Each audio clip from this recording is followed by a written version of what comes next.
তো আইসা পড়ছে।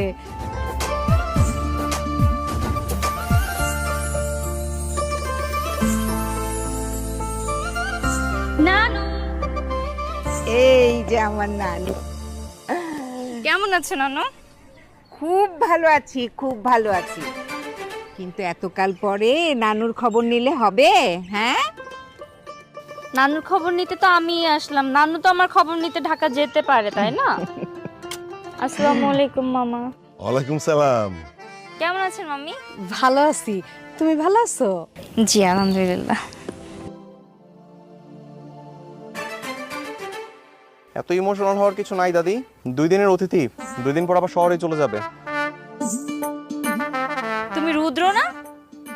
কেমন আছো? তোমাকে তুমি খেয়ালই করি নাই। হ্যালো। এই আস্তে আস্তে, এটা তোমার শহর না, এটা গ্রাম। চাইলেই যাকে তাকে জড়ায় ধরা যায় না। আমি কি যাকে তাকে জড়িয়ে ধরছি নাকি? আমি তোমার ফ্রেন্ডকে জড়িয়ে ধরছি, যে আমার খুব কাছের। আসো। আরে বললাম তো আস্তে, এটা তোমার শহর না। আর এই জড়ায় ধরা ছাড়াও এখানে এনজয় করা যায়। বেড়াইতে আসছো 2 দিনের মতো, ভালো রকম ভাবে বেড়াও। রুদ্র, কি বলতেছিস আবল তাবল? ঠিকই বলতেছি মা, 2 দিনের জন্যই তো আসছে। এত মাতামাতি করার কি আছে?